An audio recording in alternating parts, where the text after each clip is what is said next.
Erev Tov u'Mevorach, Birshut Morai Verabotai. Ce soir, on est le 25 décembre, que chez les chrétiens, il est marqué comme le réveillon de Noël. Ainsi, chez les Juifs en Europe, on appelait cette nuit-là la nuit de Noël, on l'appelait l'El Anitel. Et donc, ce soir, Bezrat Hashem, j'aimerais faire une étude à partir de la Gemara, dans le Talmud. On va voir aussi dans les dernières générations, la Barbanel, le Radak, Rabbi David Kimchi, qu'est-ce qu'ils ont argumenté, comment ils ont vu les choses, quel était leur regard sur le christianisme et la fête de Noël en question, mais surtout sur le fondateur du christianisme, donc Jésus, Yeshua, Yimach Shemo Vezichro, que cet homme-là était juif, même s'il a tenté de changer de déformer un peu la religion du judaïsme, mais il était d'une maman juive. Comme il est rapporté, comme on va voir tout à l'heure, sa maman s'appelait Myriam, son papa, on va voir que un grand débat, il avait un papa ou il n'y avait pas de papa. En tout cas, son père, c'était Yosef ben David, qui était de la lignée de David Amelech, Yehuda. Et c'est d'ailleurs la raison pour laquelle il prétendait être le Mashiach, le Messie, étant donné qu'il descend de la tribu du Mashiach, de David Amelech. Alors donc, ce soir, on va essayer un petit peu de comprendre et de voir comment nos chachamim, comment nos sages ont perçu, quelle est leur réaction, comment on doit réfléchir sur ce thème. Alors donc, on a ce soir, Bezrat Hashem, 4 points à réfléchir, à travailler. Juste avant de commencer le shiur, je dédie le shiur, le Refoua Shelema de Yoel Avi Ben Simcha, que Bezrat Hashem, l'opération se passe comme il faut. Alors donc ce soir, on a 4 sujets. Le premier sujet, c'est est-ce que dans le Talmud, on nous parle de Jésus, de Yeshua? Pourquoi je dis Jésus et pas l'acrobate? Parce que les Chachamim l'ont appelé comme ça. Yeshua Anotzri. C'est son nom chez nos sages. Alors donc, est-ce que dans le Talmud, dans la Gemara, Talmud Bavli, Talmud Yerushalmi, dans les Midrashim, est-ce qu'on parle de Yeshua, donc de Jésus? Ça, c'est le premier thème à travailler. Les 2 autres points, ça sera la position du Abarbanel, Rabbi Yitzhak Abarbanel, qui était nommé très grand ministre en Espagne à l'époque du Girouche Sfarad, à l'époque de l'expulsion d'Espagne, et ainsi du Radak. Quelque chose de très fascinant, c'est que le Radak, Rabbi David Kimchi, il a écrit un commentaire sur le Tanakh, sur la Bible, Baruch Haba, sur le Tanakh, sur la Bible, et dans le livre Tehillim, les psaumes de David Amelech, il va apporter dans 9 endroits, à travers tout le Tehillim, que les chrétiens se sont basés sur le Tehillim et ils ont trouvé des références dans le Tehillim sur toute la théologie, toute la position du christianisme. Par exemple, ils ont trouvé dans le Tehillim que Akadosh Baruch Hu, donc Dieu, a un fils. Donc le fils de Dieu. Ils ont trouvé dans le Tehillim Dieu a un fils. Ils ont trouvé dans le Tehillim qu'il y a, à partir du moment où Dieu a mis au monde son fils, alors donc il y a maintenant 3 autorités sur le monde, ce qui s'appelle Emunat Ashilush. Av, Ben, Ve, Kdosh HaRuach. Donc c'est le Père, le Fils et le Saint-Esprit. Alors donc, ils ont trouvé ça dans le Tehillim. Ainsi, ils ont trouvé dans le Tehillim que il va y avoir un roi, il va y avoir un Messie, un Mashiach, qu'il sera pendu et qu'on lui clouera les mains et les pieds, donc sur cette fameuse croix très célèbre. Et donc, ils ont trouvé ça dans le Tehillim. Et donc, dans toute la théorie, ainsi que, parce qu'aujourd'hui, si le christianisme, il est basé, donc, il vient des Juifs, parce que Jésus, il était juif, et lui, il dit, moi, je suis le Mashiach des Juifs. Sauf que les Juifs ne l'ont pas suivi, donc il est allé chez les nations. il a eu d'ailleurs une grande réussite, c'est qu'il a emporté avec lui, il a réussi à convaincre énormément de nations de se convertir au christianisme. Il a une grande ashpa, donc une grande influence. Et, et donc, ça, c'était sa théorie. Maintenant, le problème, c'est que la Torah, elle contient 613 mitzvot. Alors pourquoi les chrétiens? Si vraiment c'est la suite du judaïsme, alors pourquoi ils ne respectent pas les 613 mitzvot? Alors, ils disent qu'ils ont trouvé dans Tehillim, comme on va voir aujourd'hui dans le Shiur, que la Torah, à un certain moment, elle passera de physique à spirituel. C'est-à-dire que même si nous, on est resté à la préhistoire de faire des actes, on met les matins, on met les téphilines, on met le tzitzit, on fait le Shabbat, etc. Chez eux, c'est pas nécessaire. La Torah, elle va s'élever d'une dimension, elle va démarrer, c'est vrai, du physique, mais dès que va arriver Jésus, elle va passer à un niveau spirituel. Et tout ce qui restera, c'est la mitzvah de Ve'ahavta l'erecha kamocha. Tu aimeras ton prochain comme toi-même. Et donc, toutes ces théories-là qu'on connaît, qu'on a entendues sur le christianisme, ils ont retrouvé les sources dans Tehillim. Alors, le Radak, Rabbi David Kimchi, dans 9 endroits, il va repousser leur position. Il va expliquer le Tehillim, il va prouver du Tehillim lui-même que ce n'est pas possible d'expliquer comme ils veulent, comme ils tentent de l'expliquer. Ça sera donc la position du Radak. Et dernier sujet, le quatrième point qu'on va travailler ce soir, c'est une coutume qu'il y a chez le peuple juif, enfin, pas chez tout le monde, mais certains ont la coutume que ce soir, le 25 décembre, à partir de la tombée de la nuit jusqu'à minuit, ils n'étudient pas la Torah. Ils n'étudient pas la Torah. Lo lomdim Torah belel anitel. Chez les chassidim, certains chassidim, c'est un minhag répandu. Et donc, on va essayer de voir ce soir pourquoi. D'où est venue cette coutume? Pourquoi ce soir-là, ils étudient pas la Torah? Certains ont même la coutume de ne pas aller au mikvé ce soir-là. En tout cas, pourquoi? Ça sera... Et à la Khalema assez, est-ce que ce minhag doit continuer et doit aussi exister de nos jours? Alors d'accord, on a 4 points. Où est la source de Jésus dans le Talmud? Deuxième point, ça sera la réponse du Abarbanel, comment il a repoussé la position de dire que Jésus c'était le Messie. Il prouve du avis du prophète Yesharia, Isaïe.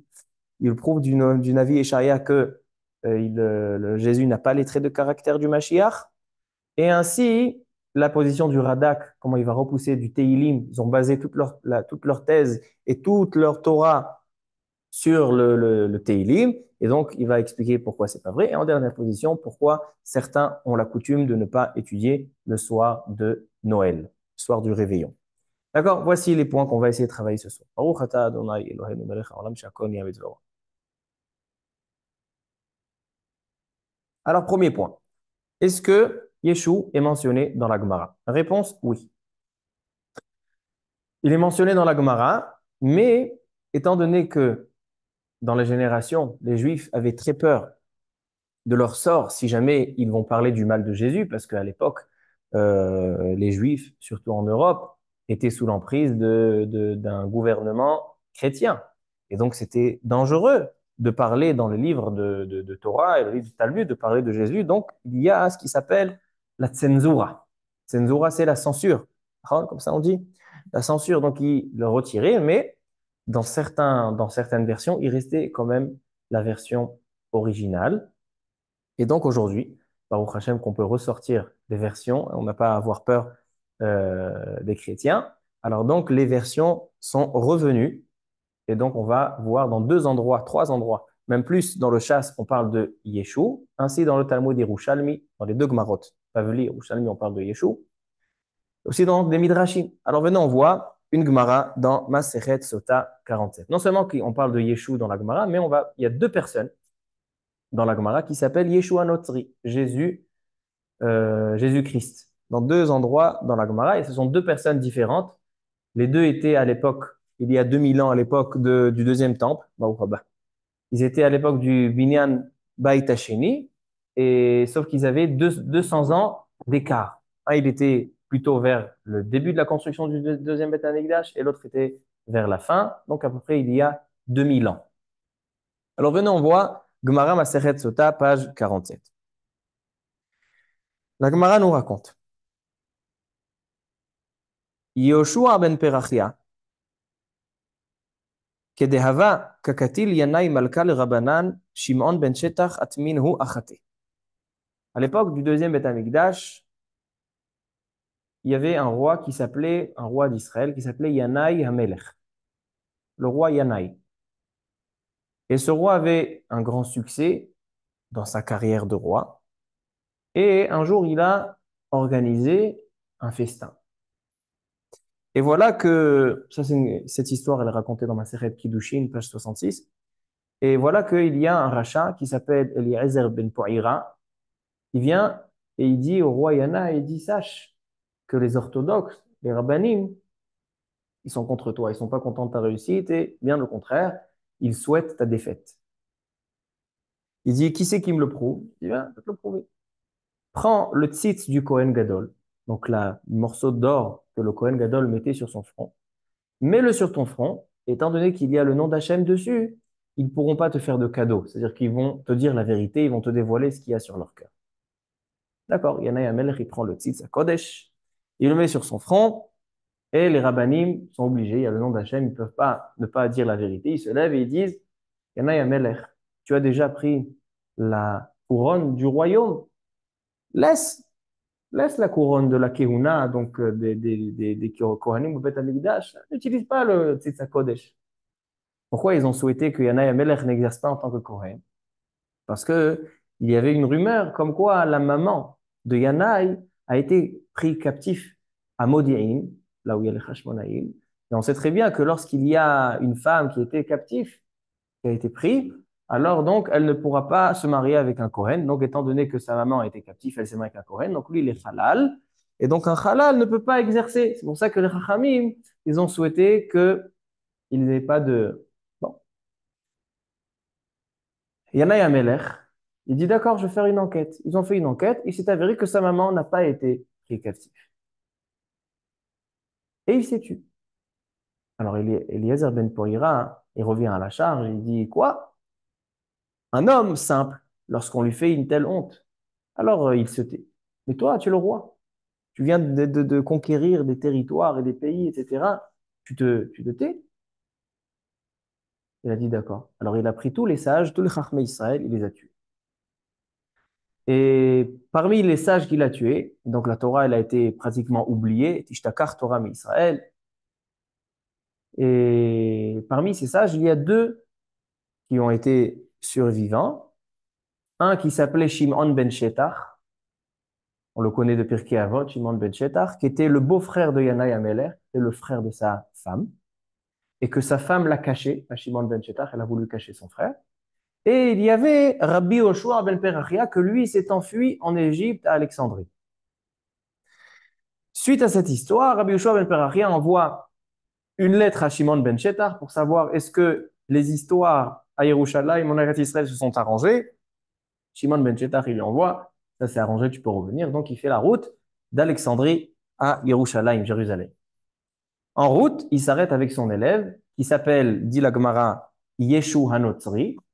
D'accord? Donc Yeshu Hanotzri, donc le premier Yeshu Hanotzri, c'était l'élève de Rabbi Yoshua ben Perachia.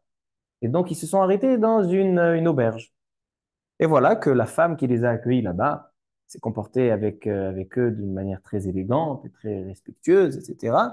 Et voilà que Rabbi Yoshua ben Perachia dit à son élève, regarde comment elle est belle cette femme. En disant, il voulait dire quel point ses actes sont corrects, comme quoi ses ma'asim sont naïms. Et Yeshua Notri, qu'est-ce qu'il a dit? Il a dit oui, oui, oui, elle a des beaux yeux. Alors, il dit, Rabbi Yoshua ben Perachia, il dit, Racha, qu'est-ce que tu regardes comme ça les yeux d'une femme mariée, Eshet Ish? C'est de ça que tu te concentres. Moi, je te parlais de la beauté de ses actes, pas de la beauté de sa beauté physique. Alors, donc, il a rejeté. Et Yeshua Notzri, Jésus, donc ce Jésus-Christ, a essayé de faire Teshuvah, de revenir vers son Rav 400 fois. Une fois, il est venu et Rabbi Yoshua ben Perachia était en train de faire réciter le Shema, Kiryat Shema, Shema Israël, Hashem Elokeinu, Hashem Echad. Et il voit que Yeshua Notzri pénètre dans le Beth HaKnesset, dans le Beth HaMidrash, il pénètre dans le Beth HaKnesset et il lui dit, il lui fait avec la main, il lui fait comme ça. Il lui fait, attends. en disant, maintenant, aujourd'hui, je t'accepte. Je vois que tu es sincère dans ta teshuva, je t'accepte. Yeshua Notzri, il dit la Gemara, Yeshua Notzri, donc Jésus-Christ, il a vu ça, il a dit, ah, il n'a pas compris le geste. Il a pensé que son maître, à nouveau, numéro 400, le repousse encore une fois. Il a dit, si c'est ça, moi je quitte. Il a pris un morceau de pierre, il a pris une levena et il s'est prosterné. Donc il est devenu à ce moment-là idolâtre.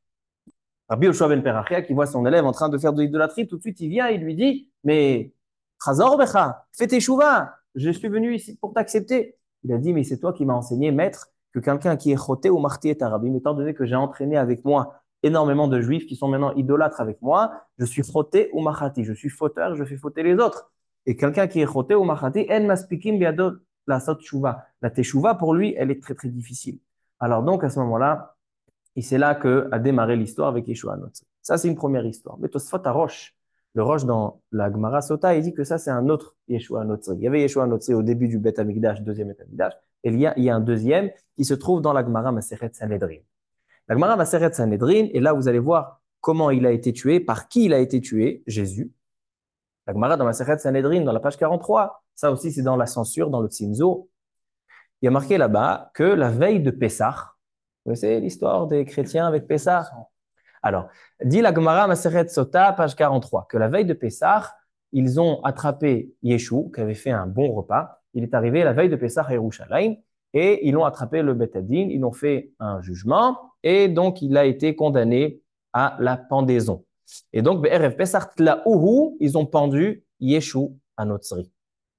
Et la Gemara demande, Amar Oula, Yeshu Lav Barapur Esrud, etc. On ne va pas rentrer dans la Gemara. Mais en tout cas, on voit, et la Gemara termine en disant, Hamisha Talmidim Ayu. Il a eu 5 élèves importants, Jésus. Il a eu 5 élèves importants. Le premier s'appelait Matai, le deuxième Nakai, le troisième Netzer, quatrième Boni et le cinquième Toda.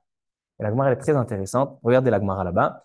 Ils ont pris ses élèves et eux aussi, ils les ont condamnés à mort. Maintenant, il est venu Toda et il a dit, chacun il est venu avec, parce qu'ils étaient, il faut savoir que Jésus et ses élèves, ils étaient Tamidei Chachamim ou Flagim, ils étaient géants en Torah. Pourquoi? Parce que Jésus se prétendait Mashiach. Il allait dans le Beth Midrash et il disait aux Chachamim, il disait, vous voyez, dans le prophète Yesharia, il nous parle du Mashiach, dans le David Amelech, il nous parle du Mashiach. Et regardez, tout s'est appliqué à moi, il connaissait les psukim du Tanakh à l'endroit et à l'envers. Et donc, ses élèves aussi étaient grands. Alors, Toda, il est venu et dit, qu'est-ce que vous voulez me mettre à mort? Mizmor les Toda. Il dit, comment vous pouvez tuer Mizmor Toda? Alors, ils ont ramené un autre pasouk. Il y a marqué Toda, il faut être Zoveah Huta. Zoveah la Elokim Toda. Il y a marqué là-bas qu'il faut faire Zviha. Et chacun, il ramenait un pasouk. Matai, par exemple, il dit Matai, il disait, qu'est-ce que vous me tuez? Il y a marqué Matai, Avo Ve'erae Pnei Elokim. Sam'a nafshi l'Elokim lekelchai. Matai, Avo Ve'erae. Matai, il est censé venir voir le Dieu. Alors, ils ont ramené un autre pasouk qui a marqué Matai, qu'il faut aller faire en korban. Alors donc, ça c'était la discussion entre les élèves, et Jésus, ses élèves, et Chachamei Israël, et comme ça, ils ont été mis à mort. Alors ça, c'est comme ça, donc on voit ici dans la Gemara que le Sanhédrin a pendu Jésus Erev Pessah. Maintenant, dans le Yerushalmi, Talmud Yerushalmi, Masechet Shabbat, à la fin du 14e chapitre, ainsi dans le Talmud Yerushalmi, Masechet Avodah Zarah, une histoire, la même histoire, ramenée dans les deux endroits. Maaseh, une histoire, qu'il y avait El-Azar ben Dama, un juif, El-Azar ben Dama, qui a été mordu par un serpent. Et voilà qu'il y a un missionnaire, donc un chrétien, qui s'appelle Yaakov Ish Kfar Sama. Yaakov Ish Kfar Sama, qui vient et dit, regarde, moi je suis l'élève de, la Gemara dit, c'est Talmido Shel Yeshu ben Pandaria. Talmido Shel Yeshu, l'élève de Jésus. Ça, c'est une histoire qui était à la fin du deuxième temple avec Rabbi Ishmael. C'était à l'époque du deuxième temple, à la fin du deuxième temple. Et donc, il a dit, regarde, moi, je vais te guérir. Je connais des médecines, dans les Rishonim, il y a des Rishonim qui expliquent que je connais une médecine au nom de mon maître Jésus et je vais te guérir de la morsure du serpent. Il vient Rabbi Ishmael et il lui dit, cher élève, Elazar ben Dama, ne va pas te faire guérir et soigner par cet homme-là. Pourquoi? Parce que les Chachamim ont décidé, des Rabbanan, pas Midoraita, les Chachamim ont décidé de ne pas être soigné chez des chrétiens. Pourquoi? Parce que si tu vas être soigné chez des chrétiens, on a peur que doucement, doucement, tu vas t'intégrer dans leur religion. Alors il dit quoi? Il dit, mais je vais mourir. Entre-temps, il est mort. Et la Gemara, elle dit, Rabbi Ishmael Amar, Ashrecha sheyatzata beshalom. Rabbi Ishmael, il a dit, bravo, que tu es sorti de ce monde sans avoir transgressé l'interdiction des Chachamim. Et les Chachamim, ils disent que celui qui n'écoute pas leurs limites, pour être Geder, Ishechen ou Nachash, sera mordu par un serpent. Demande la Gemara, je n'ai pas compris. Il a respecté les paroles de Chachamim, mais il a été quand même mordu par un serpent. Il dit non, on parle d'un Nachash, de l'Ati de l'avant. Ce n'est pas ce Nachash-là dont on fait allusion. Non, donc on voit ici encore une histoire. Il y a aussi dans le Midrash Echa, dans Midrash Echa, Midrash Rabbah, là-bas aussi une histoire avec Jésus. Donc, on a trouvé dans plusieurs endroits, il y a même deux Jésus. En tout cas, le Jésus qui est a priori en question il y a 2000 ans, c'était à la fin du deuxième Beth Amikdash. Donc, il a une source dans le Talmud. Ouais, ouais. Alors donc, il a une source dans le Talmud. Et donc, cet homme-là a été pendu par les Chachmei Israël, par le Sanhédrin, la veille de Pessah. Il faut avoir encore un point avant de continuer. Jésus et ses élèves, on les nomme dans la Gemara les minim. Min, dit le Radbaz. Pourquoi on les appelle min? Min, c'est les rachetevot, mitalmide yishu notzri. Les minim, c'est mitalmide yishu notzri, c'est les élèves de Jésus-Christ. Et il dit, tous les jours, 3 fois par jour, on parle des chrétiens dans notre prière. Il y a marqué que la tfila, elle contient, comment elle s'appelle la tfila? Shmona Esre. 18 bénédictions on a dans notre prière. Si on fait le calcul, il n'y en a pas 18, il y en a 19. D'où elle est venue la 19e, elle a été ajoutée plus tard. Étant donné qu'il y a eu les chrétiens, comme ça explique les Rishonim, Rashi, Ritva et d'autres, et étant donné qu'il y a eu les chrétiens, et les chrétiens étaient une menace pour le peuple juif, et ils le poursuivaient étant donné qu'ils ont tué Jésus, alors donc les chrétiens voulaient se venger et tuer les juifs. Donc, Rabban Gamliel a demandé, et c'est Shmuel Akatan, raconte la Gemara dans la série de Megillah, Tiken Birkat Haminim. Il a instauré une nouvelle bracha dans la Tfilat Shmona Esrei, donc maintenant il y en a 19, il a instauré la bracha des minim, et ça fait allusion aux chrétiens. Alors ça c'est donc la source de Jésus dans le Talmud, et ainsi on le récite 3 fois par jour dans notre prière afin de le comprendre. Ainsi dans Alenu le Shabeach, il y a dans certains Sfarim, il y a marqué que toute l'année, les Juifs en Europe, ils faisaient aller nous le Shabbat à voix basse. Mais le soir de Noël, le soir du réveillon, donc comme ce soir, 25 décembre, alors dans l'Ainu le Shabbat, il y avait une phrase qui disait à voix haute. Il dit Shehem ishtachavim la hevel varik ou mitpalelim el lo yoshila. Ils se prosternent à du vent, la hevel varik, à rien du tout, ve un Dieu qui ne peut pas les aider. Alors c'est pour ça, donc cette phrase aussi, donc non seulement Birkat Avenim, mais aussi cette phrase fait allusion aux chrétiens. Top.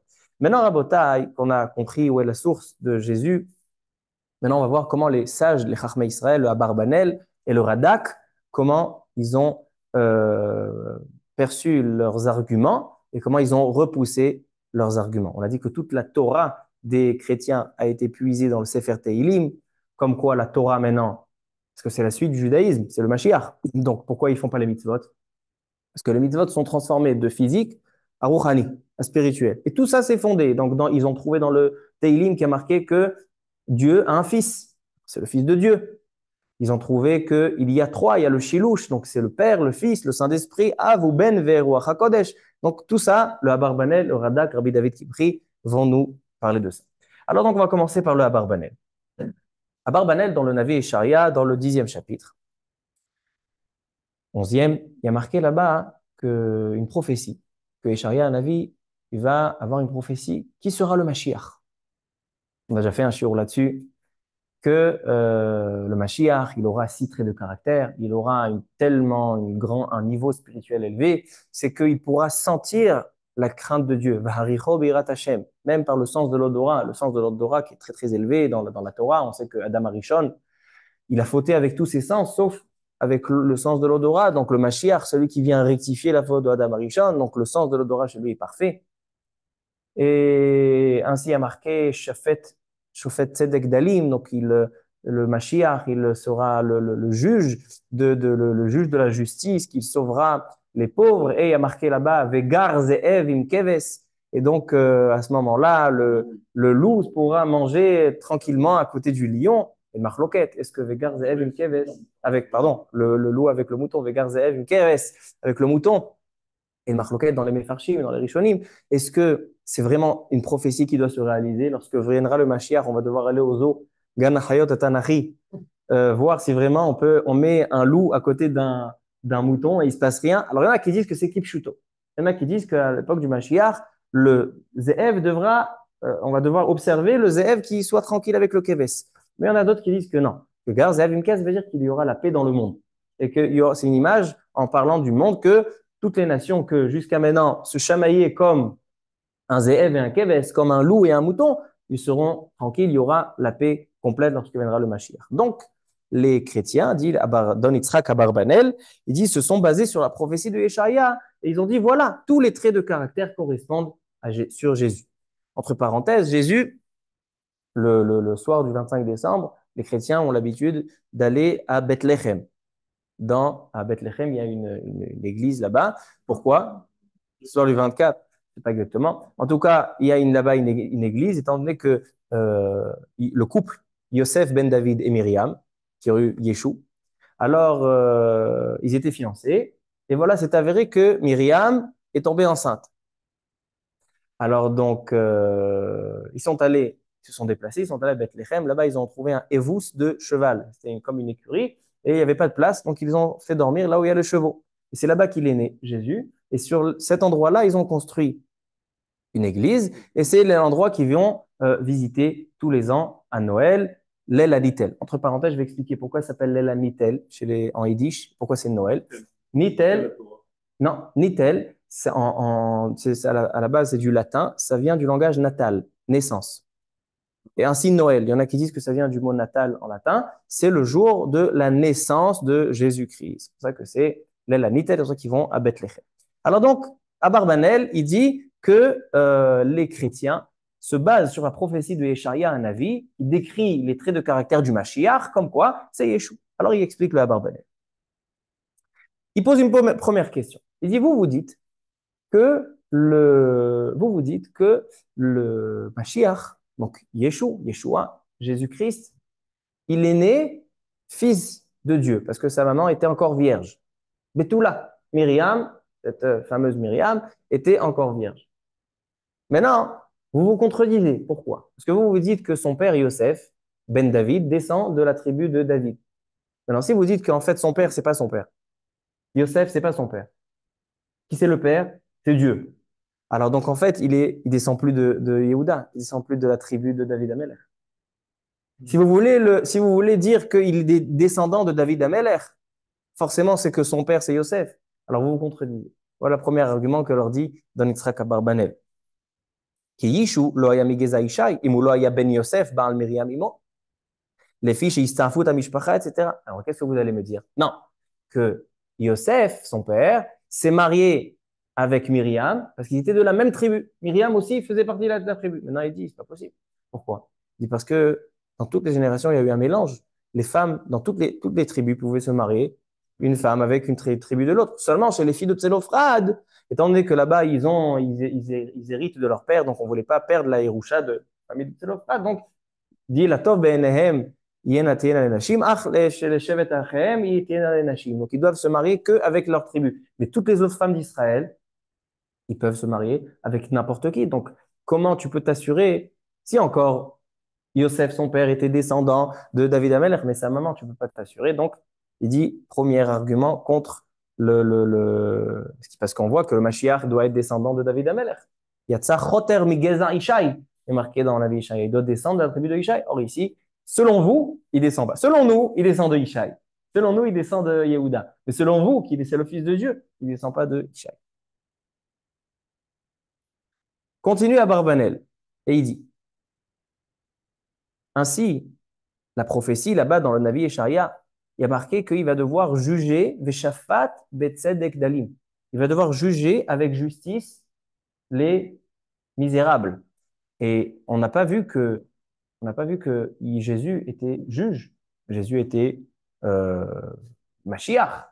Ils ont prétendu Mashiach, mais il n'y a pas marqué qu'il était chauffette. Ainsi, Il y a marqué Vegar ze'ev im keves. Donc, c'est où que le loup doit se mettre tranquillement avec le mouton, ou bien que les nations, mais on voit qu'il n'y a pas eu le shalom dans le monde. Au contraire, il y a eu des grandes guerres, et même après la mort de Jésus, il y a eu des grandes guerres. Donc, en fait, la prophétie qui est marquée là-bas, elle ne s'est pas réalisée. Alors, donc, ça, c'est les propos de Abarbanel sur les arguments des chrétiens. Maintenant, j'arrive au Radak. Et ça, vous allez voir, c'est passionnant. A priori, les chrétiens disent que dans le livre des psaumes, Teilim, David Ameller nous fait référence à Jésus dans plusieurs endroits et nous explique exactement non seulement sa personne, mais aussi qu'il est le Fils de Dieu, ainsi que les mitzvot se transforment de mitzvot physiques à des mitzvot spirituels. Et donc toute la Torah, donc maintenant le Radak, il va expliquer dans chaque endroit, dans 9 endroits dans Teilim, dans le chapitre 2, chapitre 7, chapitre 19, chapitre 21, 22, 45, 72, 87 et 110. Voici les 9 endroits, 9 Teilim, qu'ils se basent, les chrétiens a priori, sur les paroles dans Teilim, et qui va repousser. On ne va pas voir les 9 endroits, on n'a pas le temps, mais on va donner certains les plus intéressants à mes yeux. David Ameller, il était bien avant, mais étant donné que c'était marqué, c'était écrit Beruach HaKodesh, et on a des prophéties, on a beaucoup de Teilim qui nous parlent du Mashiach. Pourquoi? Parce que c'était écrit Beruach HaKodesh. Il dit voilà, c'est le Mashiach, c'est lui. Alors on va ouvrir le Teilim, psaume au Perek Bet 2, chapitre 2. Il y a marqué comme ça. David Ameller dit à Kadosh Baruch Hu, Lama ragshu goim ul'umim yeheguri. Il dit, il viendra un jour où il va y avoir le roi d'Israël, le Messie, le Mashiach, que toutes les nations voudront aller contre lui. Entre Dieu et son Messie. Yoshev Bashamayim Israq. Et donc, Hachem sera en haut, et rigolera, et il les punira, etc. Et là, il y a marqué, écoutez bien le pasouk, Asapra el chok Hachem, Amar Elai bni ata. Et donc Dieu dira à son fils, Bni ata, tu es mon fils. Ani hayom yelidticha. Moi, aujourd'hui, je t'ai mis au monde.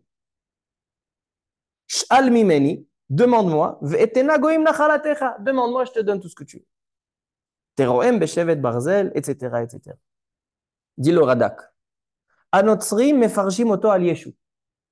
Les chrétiens expliquent que ce passage dans Teilim nous parle de Jésus. והפסוק אשר הם מביאים ראיה ממנו ועושים בו סמך ולהם למכשול. Et il dit le Radak que le pasuk sur lequel il se base, c'est le pasuk qui est la preuve contre eux. Pourquoi? Il y a marqué Hachem Amar Elai Beni Ata. Dieu m'a dit, tu es mon fils. De là, tu vois que Dieu a un fils. Alors demande le Radak. Il dit Im yomru lecha uaya benael. Donc, s'ils te disent que Jésus était le fils du Dieu, et morlahem, qui loïtachen lomar benael al basar vada.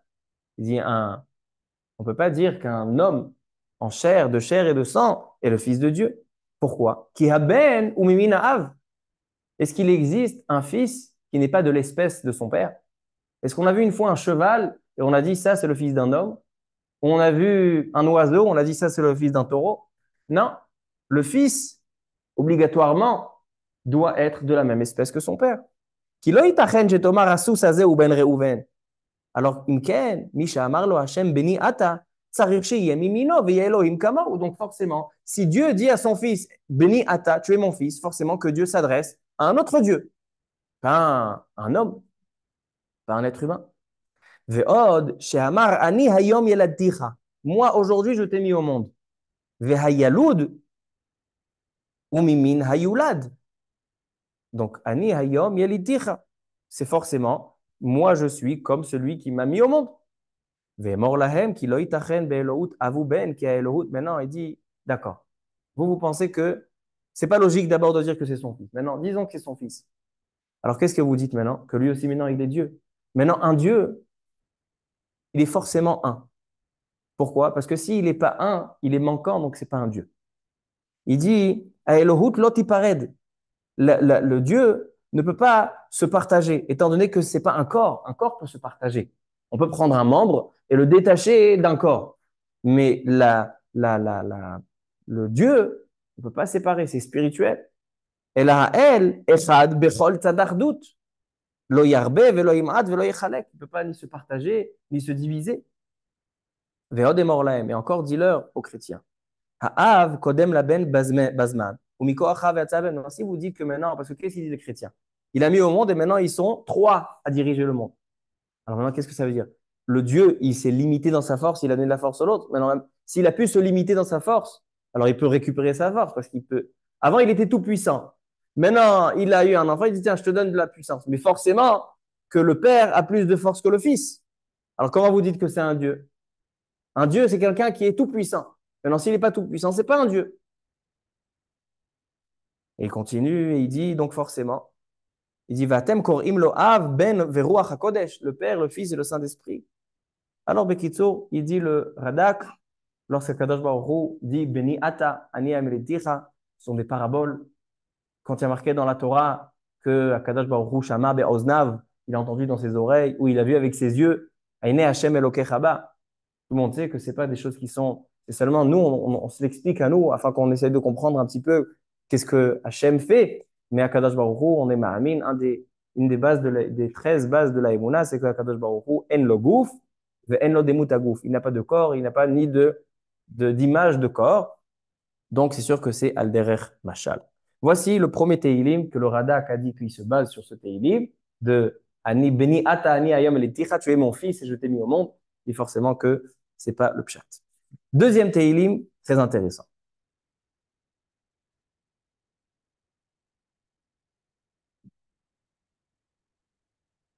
Dans le Teilim, Perek Yudtet, 19, un Teilim que tout le monde connaît, étant donné qu'on le récite tous les Shabbats matin.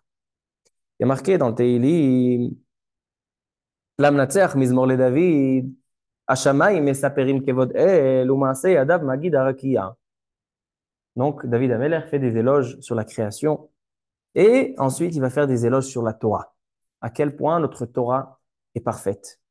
Nous dit David Ameler, Torah Hashem Temima Meshivat Nafesh. La Torah est entière, elle nous apaise notre âme. Aidut Hashem Ne'emana Mahkimat Peti. La parole d'Hashem est infaillible, elle rend intelligent. Pikoudé Hashem Yesharim Mesamchelev. Les décrets et les mitzvot et les lois d'Hashem sont droits et ils réjouissent le cœur. Mitzvat Hashem bara, meirat ainaim, irat Hashem tehora, etc. Maintenant, qu'est-ce qu'ils disent les chrétiens, dit le Radak? Ils disent que la Torah, elle a 613 mitzvot, mais dès que est venu Jésus, étant donné qu'il a sauvé tout le monde du Gehenom, etc., donc maintenant, les mitzvot se transforment en spirituel. Et tout ce qui reste, c'est Ve'avdala rakamocha. Tu aimeras ton prochain comme toi-même. C'est toutes les mitzvot qui ont les chrétiens. C'est très facile d'être chrétien. Ils n'ont pas 613 mitzvot, ils n'ont qu'une mitzvah. Ve'avdala rakamocha. Alors il dit, alors comment vous faites avec David Ameler dans Teilim qui dit, au sujet de la Torah, il y a marqué là-bas, Irat Hashem Tehora omedet la'ad. Il dit, un des caractères magnifiques qu'il y a dans la Torah, c'est qu'elle est existante à l'éternité. En Medet La'ad. Les mitzvot sont éternels. Donc David Ameler lui-même, si vous dites qu'il fait allusion à Jésus, alors pourquoi David Ameler dit que les mitzvot sont éternels s'il y aura un moment que les mitzvot ne seront pas appliqués? Je continue. Prochain Teilim. Un Teilim qu'on lit tous le jour de Purim, le Teilim de Purim. Où il se trouve? Il y a marqué dans le chapitre 22. Teilim 22. L'amnatseach halayel et hashachar mizmor le David, le Teilim de Purim. Eli, Eli, lama azavtani. Dieu, Dieu, pourquoi tu m'as lâché? Rachok mishuati divrei sha'agati. Disent les chrétiens, ce Teilim, c'est pas Esther. Nous, on sait que c'est Esther qui l'a dit. Que Esther implore les miséricordes à Kadosh Baruch Hu, dit pourquoi tu m'as lâché? Pourquoi tu as laissé mon peuple? Et à la fin de ce Teilim, qu'est-ce qui a marqué? Qu'il Hashem amelucha, Moshel bagoim ve'ana fochu. Et donc la situation à Purim s'est renversée et a marqué comment ça se termine. Yavo ve'yagidu tzidkato le'am nolad kiasa. Alors donc, en fait, on sait que c'est Esther, mais les chrétiens ils disent non, c'est qui c'est qui a dit réciter ce passage de Teilim? C'est Jésus. C'est Jésus qui a dit Lamnatseach Eli Eli lama azavtani. Quand il s'agit lorsque les Juifs l'ont attrapé et ils sont venus le pendre. Écoutez ça, Davar Nifla. Écoute Davar Nifla, Nifla Bioter. Il y a marqué dans ce passage, dans Tehillim, il y a marqué Kisevavuni klavim. Il y a des chiens qui sont entourés pour m'emparer de moi, donc il parle des Juifs. Adat meraim ikifuni, ka'ari yadai veraglai. Et comme un lion, ils m'ont attrapé les mains et les pieds. Il dit, le Radak, que Jésus a dit, a transformé, donc les chrétiens ont transformé les paroles. Il dit que Jésus, en fait, il n'a pas dit ka'ari comme un lion, mais il a dit karou. Karou, ça veut dire percer. Karou yadai veraglai. Ils ont percé mes mains et mes pieds. Crucifiés. Alors il dit, voilà, vous voyez que dans Tehillim, Jésus nous parle de cette tragédie. Et maintenant, quelle était la Yeshua? Quel était donc le remerciement qu'à la fin de ce passage, il dit Jésus? Il dit, c'est qu'en fait, Dieu, il y a marqué là-bas, Venafsho lochia. Dieu ne l'a pas sauvé. Pourquoi Dieu n'a pas sauvé Jésus? Il dit parce que il a voulu, et comme ça les chrétiens, c'est ça, en ça ils croient, que lorsque Jésus s'est laissé mourir, c'est comme ça qu'il a donné pardon à tous les fauteurs, il les a sortis de Gehennom, il les a sortis de l'enfer, et à partir de ce moment-là, tout le monde est au Gan Eden. Et celui qui croit en Jésus, il faut le croire. C'est quoi la Emouna, la Torah des chrétiens? C'est qu'il faut croire en Jésus. Si tu crois en Jésus, ça y est, tu n'es plus Baghénon. Tu peux faire ce que tu veux, mais tu es pas Baghénon. Et c'est pour ça, et c'est ça qu'il remercie. Il remercie Dieu, merci que tu les as laissés me prendre. Pourquoi? Parce que maintenant que tu m'as pris, alors maintenant je les ai sortis du Gehennom. Dit le Radak. Alors pourquoi tu t'es plaint au début? Eli, Eli, lama azavtani. Si vraiment tu sais que Dieu, il te laisse mourir afin de sauver toute l'humanité, alors pourquoi tu te plains? Dis tout de suite. Merci Dieu que tu me prends. Et deuxièmement, si vraiment toi-même tu es un Dieu, alors pourquoi tu demandes à Eli, ton Dieu, Eli, Eli, lama azavtani? Toi-même tu es un Dieu. Sauve-toi toi-même, pourquoi tu demandes au Dieu? Alors il dit le Radak, Zehevel, Veruach. Il dit Zeshtuyot. Donc, on continue.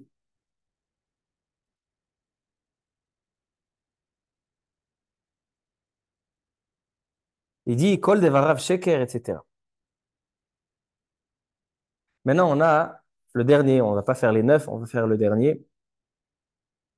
Il y a dans Tehillim, chapitre 87. Tehillim Pezaïm. Un Tehillim qui nous fait l'éloge de ceux qui sont de Jérusalem. Il y a marqué dans Tehillim comme ça. Livne Korach Mizmor Shir Yesudato Beharere Kodesh. Ceux qui ont été Yesudato, ceux qui ont été enracinés à Harere Kodesh, dans les montagnes saintes donc de Jérusalem. Ohev Hashem Sha'aret Tzion. Dieu aime les portes de Tzion, donc de Jérusalem. Mikol Mishkenot Yaakov. Nirbadot Medubar Bach, Ira Elohim Sela. Jérusalem, tu es la ville du Dieu. Azkir Rahav ou Bavel Yodai. Il n'est Peleshet Vetzor Imkush. Tous les autres pays, les nations, Bavel, Rahav, Peleshet, Tzor, Imkush. C'est Yulad Sham. Ou les Tzion, Yamar Ish ve Ish Yulad Ba. Et Tzion, il y a des hommes et des hommes qui ont été instaurés là-bas. C'est des Ish, c'est pas Stam, des Shtuyot. C'est vraiment des hommes, des êtres. Vehu Yechodedeha Elion. Hashem Ispor Birtov Amim, Ze Yulad Sham Shama. Et c'est celui qui est né là-bas. Ze Yulad Sham Sela. Vesarim Kecholelim Kol Ma'inai Bach. Disent les chrétiens, David Amelech nous parle de Jésus-Christ. Pourquoi? Parce qu'il est né à Tzion. Vehu Yuladba. C'est Bethléem, c'est le der Mistader. En tout cas, il dit voilà, c'est lui, on parle d'ici de un. Yesudato Be'arere Kodesh, c'est celui qui a été instauré à Jérusalem. Dit le Radak, Atem Mebalbelim Tamoa. Vous racontez n'importe quoi. Pourquoi? Il dit le Radak, Amizmor Azeh Mefarshim Oto Anotzrim Al Yeshua Anotzri. Vomrim Yesudato, de qui on parle lorsqu'on parle de celui qui est enraciné à Jérusalem? Chez Notsar Venola Dishu Betzion. Alors en fait, la réponse elle est, c'est que même s'il n'est pas né là-bas, il a été conçu à Jérusalem. Ve'amar Ha'ish Sheyulad Sham ou Elion. Ve'a'el ou Elion. Donc il est devenu Dieu. Celui qui est né là-bas, c'est le Dieu. Et après, il y a marqué Emor Lahem. Alors toi, qu'est-ce que tu réponds aux chrétiens? Il est Amar Ish Va'ish. Dans Tehillim, il y a marqué, pas marqué Ish, que là-bas est né Ish. Il y a marqué Ish va Ish. Pourquoi? Parce qu'on vient te dire que tous ceux qui sont nés, on parle au singulier, mais en fait, on parle du pluriel. Et la preuve, c'est qu'il y a marqué Ish va Ish. Selon eux, qu'est-ce qu'il doit marquer? Ish, un homme. Oto ha-Ish. Non, Ish va Ish, il y a marqué. Et non seulement ça, maintenant, qu'est-ce que vous dites? Maintenant, Jésus, il s'est pas occupé de Jérusalem, au contraire. Il a exercé dans le monde. Alors pourquoi on parle de Tzion, on parle de Yerushalayim? Il a parfait. Non, ils ont dit non, on parle pas de Jérusalem, la ville, on parle de Jérusalem Rouhani, de Jérusalem spirituel. Il dit alors pourquoi il y a marqué après, on parle de Rahav et de Bavel et de Couche, que là-bas c'est pas Rouhani, c'est physique. L'homme alors il les a repoussés comme ça. Top. En tout cas, il y a encore de quoi allonger, mais on voit qu'en fait, toute la théorie des chrétiens se sont basés sur le Sefer Tehillim et ils se sont basés sur le Navi et Sharia, de dire qu'il a les traits de caractère. On voit que le Abarbanel et le Radak, comme on dit, Pirkou Otam, il les a démontés. Top. Maintenant, je termine. Alors, le dernier sujet qui nous intéresse, c'est l'El Nitel. Le soir, donc, Nitel, on a dit, la racine de Nitel, c'est natal, la naissance. Donc, qu'est-ce qui se passe ce soir-là? Pourquoi il y en a qui n'étudient pas? De la Bitel. Non, moi, je connais l'El Nitel. Alors, il y a un shoot qui s'appelle Shoot, Shoot Mefa'aneach Ne'elamim. Shoot, il s'appelle Mefa'aneach Ne'elamim, celui qui décortique les choses qu'on ne connaît pas, cachées. Et dans le Siman Dalet, il y a marqué pourquoi il y a certains qui ont le minhag de ne pas étudier le soir de Noël, le soir du réveillon. Et là-bas, il y a marqué que Nohagim Mishat Ashkia, Bad Chatzot Laila, à partir de la Shkia jusqu'à Chatzot, et certains chassidim, et il explique. Écoutez son explication. On va voir aujourd'hui deux explications à ce minhag. Lui, il dit pourquoi ils avaient l'habitude de ne pas étudier. Il est étant donné que c'était dangereux de se promener dans les rues à ce moment-là, ce soir de Noël. Pourquoi? Parce qu'ils voulaient venger. Étant donné que c'est les Juifs qui ont pendu Jésus, alors donc ils ont voulu se venger. Et donc le soir de Noël, les Juifs se faisaient massacrer. Alors donc les Juifs restaient chez eux. Et non seulement ça, ils voulaient éteindre les maisons. Alors donc ils ne pouvaient pas étudier. C'est pour ça qu'ils n'étudiaient pas, parce qu'ils ne pouvaient pas ni sortir aller au Beth Knesset, et ni pouvaient étudier à la maison, parce qu'il fallait éteindre les bougies. Alors il dit, c'est ça la raison. Il dit, mais selon ça, aujourd'hui qu'il n'y a plus aucun danger. Et à plus forte raison, en Eretz Israël, il dit la preuve que c'était à cause du danger, c'est que tous les personnes qui étaient les Sfaradim, tous ceux qui étaient en Espagne, qui étaient dans Africa et tous les autres Sfaradim, ça n'existait pas ce minag. Pourquoi ça n'existait pas ce minag? Parce que là-bas, il n'y avait pas, le gouvernement n'était pas chrétien, donc il n'y avait pas de danger. Donc forcément que c'est lié au danger. Donc il dit, il n'y a aucun problème d'étudier. Et aujourd'hui, Kalvachomer, plus forte raison en Eretz Israël, il dit, on peut étudier, il n'y a aucun problème. Mais il y a le Bnei Issachar. Le Bnei Issachar, il dit déjà, il dit que Jésus est rappelé en remez dans la Torah. Il y a marqué dans la Torah que celui qui est Nokev Shem Hashem, Nokev Shem Hashem veut dire qu'il va énoncer le nom d'Hashem en vain. Alors donc, il est Chayav Mita, Nokev Shem Hashem. Marqué là-bas le Mekalel, etc. Alors, il dit le Bnei Issachar, il dit c'est quoi Nokev Shem Hashem? Venokev Shem Hashem, c'est les Rachetevot Yeshu. Venokev, Vav, Shem, Shin, et Hashem, c'est Yud. Venokev Shem Hashem, Rachetevot Yeshu. Et non seulement ça, c'est que si tu prends c'est quoi Nokev? Nokev, c'est quelqu'un qui va énoncer. Mais Nokev, c'est aussi pointillé, pointé. Alors, si tu prends dans le Shem Hashem, tu prends le He, tu fais un point dans le He, d'accord? Tu fais un point dans le He. Donc, le trait d'en haut, il va descendre. Et donc là, tu auras une croix. Donc, Venokev Shem Hashem, celui qui va dire le nom d'Hachem, donc qu'est-ce qui va se passer? Il va faire descendre, et donc ce sera là l'endroit où il va mourir. Ce sera sa sentence. Donc là, on voit un remez de Yeshua. Il dit que ce soir-là, il dit le Bnei Issachar, il dit que si on fait le calcul de la gematria, la valeur numérique de Yeshua, on arrive à 316. Et la klipa de Yeshua, donc l'alimentation spirituelle de la force du mal, parce qu'on voit qu'il a réussi, il a emporté avec lui énormément de nations. Il dit d'où ça vient? Ça vient de Koach HaTum'a, mais Koach HaTum'a, d'où il puise ses forces? De la Kedusha, de la Klipa. D'accord? On a la Kedusha et on a une Klipa qui recouvre. Donc lui, il a pris de la Klipa, de la peau. Alors, il dit, c'est quoi la Klipa de Yeshua? C'est un Klipat en rêve. En rêve, 272. Tu fais 272 plus 316, on arrive à la gematria de Sarpah. Sarpah, c'est le ministre de passe, un ange, et les Kadmonim, ils disent que c'est le Shem HaKlavim.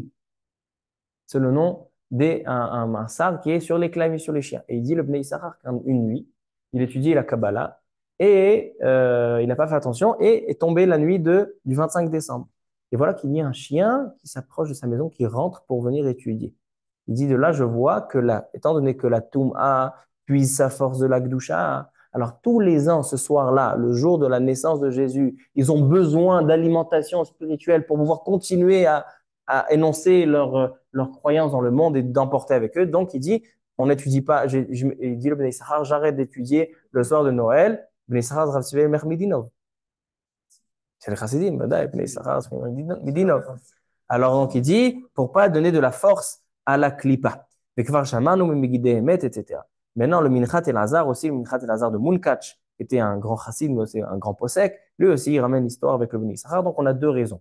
En tout cas, les poskim aujourd'hui, la majorité, ils disent ce soir-là, de ne pas faire Bitul Torah, de continuer à étudier. Maintenant, il y a des chassidim qui ont l'habitude ce soir-là, donc de ne pas étudier, mais ils font des sipouré chassidim, des sipouré tzadikim, ils racontent des histoires sur les tzadikim, que ça aussi, ça renforce. Mais en tout cas, ne pas perdre le temps. D'accord? Perdre le temps, Bitul Torah, Zechaval, c'est dommage. Donc, c'est vrai qu'il y en avait qui coupaient le papier toilette pour toute l'année. Il y avait des tzadikim qui coupaient le papier, étant donné que de toute façon, chaque semaine, il faut couper du papier toilette pour Shabbat. Il faut couper le papier toilette pour Shabbat. Alors, ils profitaient du lait Nitel pour couper le papier toilette, pour toute l'année. Alors, donc, ça, c'était le Inyan de la Nitel. Donc, notre conclusion, hein, en deuil, Mishuma Veloud, il y a aussi un terme comme ça. Alors donc, notre conclusion, c'est que quel est notre regard juif sur le réveillon de Noël et Jésus-Christ? Alors, on a vu que toutes ces histoires-là sont mentionnées. On a vu leur racine est à partir de notre Torah. Il est né à Bethléem, il vient d'un papa et une maman juive. On a vu qu'il y a des racines dans le Talmud. On a vu que la Barbanel et le Radak ont repoussé toute tentative d'expliquer comme quoi les textes de la Torah viennent en position et viennent appuyer leur religion. On dit c'est le Mashiach, et la Torah doit être changée. Tzidkato omed et laad, les mitzvot sont éternels. Il y aura aucun moment que les mitzvot seront annulés. Et on a vu que ça n'existe pas. Il dit, il n'y a pas de Ben Haël. C'est contradictoire de dire fils de Dieu. Fils de Dieu, ça veut dire qu'il doit être la même chose que le fils, doit être la même chose que le père. Maintenant, si maintenant le fils est aussi un Dieu, alors pourquoi il se plaint, il dit Eli, Eli, lama azavtani, toi-même tu peux te sauver. Et non seulement ça, c'est que si tu considères que ta mort, elle vient maintenant protéger et sortir du Guénom, alors dis merci à Hachem, pourquoi dit Eli, Eli, lama azavtani. Et on a terminé avec le dernier point, c'est quoi la Nitel, le soir de Nitel? Pourquoi certains ont l'habitude de ne pas étudier? Alors on a dit que pour certains c'était cause de Pikuach Nefesh, c'était un danger, donc selon ça il n'y a aucun problème aujourd'hui. Et d'autres ont dit que ça nourrit la Klipa, ça nourrit la Toum'a. Et donc étant donné que la Toum'a est alimentée par la Kedusha, donc ce soir-là, ils ne voulaient pas étudier afin que la Torah n'aille pas dans la Klipa. Baruch Adonai Le'olam, Amen ve Amen. Je termine avec un point sur la paracha. Dans la parashat Hashavua, parashat Vayechi, Yaakov Avinu, il va quitter ce monde. Et juste avant de quitter ce monde, il va faire des bénédictions à chacun de ses enfants. Ish Asher Kabir Kato, chacun a sa bracha. Les enfants sont différents, chacun a ses traits de caractère. Et donc, on sait très bien que la sagesse chez un homme, c'est d'éduquer et de bénir et de demander pour chaque enfant ce qui lui correspond. Hanor Lanar Alpidarko, il n'y a pas un moule pour faire tous les enfants, le mettre dans le même moule. Chacun, il a son derrière, chacun, il a son chemin. Et donc, chacun aussi, il a sa bracha. Ish Asher Kebir Kato Berachotam. Chacun, il a sa bracha qui lui est destinée, qui lui est appropriée. Quand on arrive chez Issachar, donc Issachar qui symbolise la tribu de l'assiduité dans la Torah, les Bnei Torah, est marqué Vayar Menucha Kitov, Vayet Shichmo Lisbol. Issachar, il a vu que le repos et donc être à l'aise dans ce monde-là, Menucha Kitov, il a vu que dans ce monde-là, quelqu'un qui kiffe la vie, c'est bien.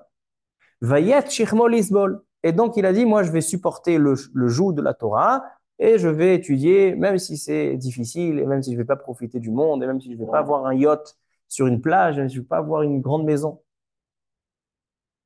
A priori, première partie de la phrase, la dernière partie de la phrase est un peu contradictoire. Alors, il y a plusieurs explications. Rachid il dit, étant donné, il a vu que justement, Vayar Menucha Kitov, c'est quelque chose qui tente d'avoir le confort de ce monde, ce que ce monde, ce que Ramazé a lui proposé, c'est confortable, etc. Alors, donc, il a dit, moi, j'ai pas envie d'avoir du bien dans ce monde-là.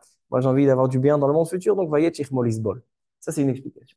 Mais le Rav Volkin, à la Vacharam, nous a apporté une explication du Rav Elchanan Wasserman, il y a 100 ans, qui était à l'époque de la Shoah, qui a été tué pendant la Shoah, Rav Elchanan Wasserman. Il explique qu'il y a un pirouche nifla. Ça aussi, je l'ai vu dans le livre de mon frère, mais à tort. Il dit d'avoir un nifla bioter. Il dit, Vayar menucha kitov, vayet shichmo lisbol. Il dit, quel est le vrai confort dans la vie d'un homme? Est-ce qu'un homme, lorsqu'il dit, se met un objectif, moi, je souhaite avoir une grande maison, avec faire des belles vacances, avec avoir des beaux investissements, avoir un yacht en bord de plage.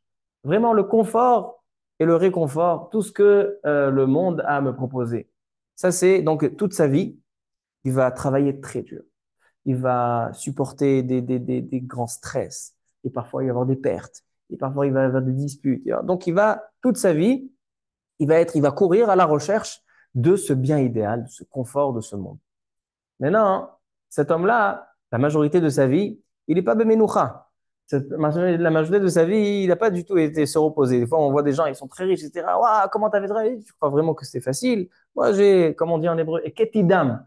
Ketidam, j'ai souffert pour avoir tout ça. C'était avec j'ai versé mon sang pour avoir. Donc, en fait, celui-là, pas toute sa vie, c'était Menoucha. Alors, il dit, Issachar, il a dit, moi, j'ai goûté à la Torah. Issachar, il était très assidu dans la Torah. Alors, il dit, moi, j'ai goûté à la Torah. Et j'ai vu que quelqu'un qui a étudié la Torah, Yeshlo Menouchat Nefesh, il a un confort intérieur. Donc, son esprit est tellement épanoui, tellement tranquille, tellement apaisé. Vayar Menucha Kitov. Et justement, Issachar, étant donné qu'il a vu que Menucha Kitov et Menucha, il a vu à tel point quand on goûte à la Torah, c'est tellement agréable, il dit alors pourquoi je vais étudier seulement 1 heure par jour? Je vais être dans le bien et dans le bien total 1 heure par jour ou 2 heures par jour. Il dit Vayet Shirmo Lisbol. Je vais prendre sur moi 24 heures sur 24 d'études de la Torah parce que j'ai pas envie un petit peu de Menucha.